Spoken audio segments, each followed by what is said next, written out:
Big Hairy News are probably the most prominent left-wing commentators covering New Zealand politics. Their mindless commitment to the Maori Party has always annoyed me. Recently, they once again got angry at Labour for daring to criticise the Maori Party. I am disappointed in Chippy's response, because why you would give fodder to Christopher Luxon to go, see, even Chippy doesn't trust them, is, yeah. We're a long way away from being ready to play a constructive role in government. And the events of the last 48 hours have demonstrated that once again. So that's the comment. Long way away from being in a position to form a constructive government. Not helpful. I hate that statement. I think it would have been better for him to say something along the lines of, this is an eternal Te Pāti Māori thing. Talk to them about it. This has nothing to do with Labour. What are you doing? Like, to sit there and say that they're a long way from being in a place to add to government or that sort of thing, that long way away could be this time next year, if not sooner. And then that comment will be playing on loop in by National and Act and New Zealand First. That is already which is the point. Time-coded and shelved waiting. Yep. The Maori Party has collapsed into a personal civil war between its members and associated activists. Labour dared to criticise them for this. And now BHN are angry because supposedly Labour is making the left look bad. How can you accuse anyone of making the left look bad when you support the Maori Party? The Maori Party literally accused the last Labour government of attempting to genocide Maori, simply because Maori had lower vaccine rates. Can you imagine a more disgusting lie? And Labour is supposed to play nice with the Maori Party when the Maori Party will not hesitate to say the most revolting things about Labour. I mean, just the other day, the Maori Party was launching racist attacks on Labour Party membership during the recent by-election. The Maori Party makes the left look way worse than Labour does. You don't get to use optics concerns to defend the Maori Party. Rawiri's self-proclaimed hero is a Putin-aligned anti-gay African dictator. The Maori Party has claimed that Maori are genetically superior and should be put first. They want a separate Maori parliament and a race-based retirement age.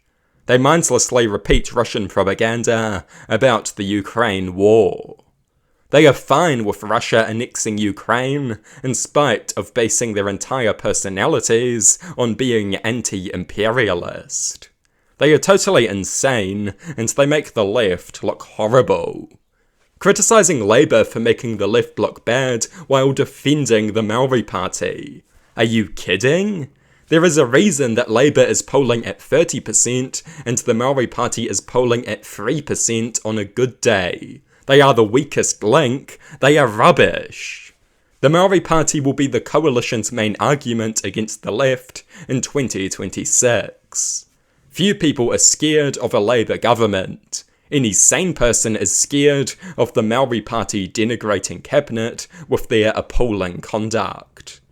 BHN are moronic, but it gets worse.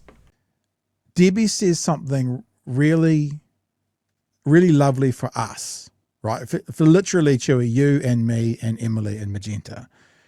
Debbie talks about that they still go on and they'll still talk to the media that matter.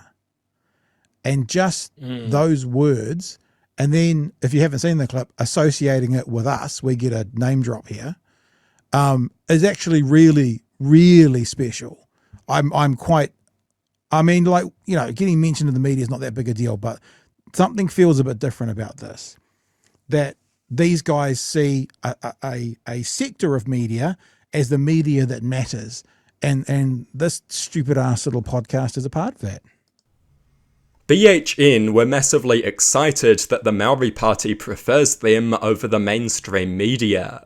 And of course they do. The mainstream media asks tough questions and holds the Maori Party accountable. When the Maori Party leaders went on BHN, they were not asked a single difficult question. The BHN hosts sat there grinning and giggling as the co-leaders spouted all kinds of ridiculous nonsense. Rawiri repeatedly praised an anti-gay Putin-aligned African dictator and got no pushback for doing so. At one point, he even claimed Imperial Japan was never New Zealand's enemy and dismissed the idea that they were as a myth. It was the epitome of irresponsible platforming. So of course, the Maori Party like BHN. Because BHN never asks a tough question, it is just a free platform to spout nonsense, giving them over an hour to spout their ridiculous propaganda with no pushback. And the Maori Party refuses to engage with the mainstream media because the mainstream media was mean to them. They sound like Donald Trump. They will only talk to mindless fanboys. It is totally pathetic.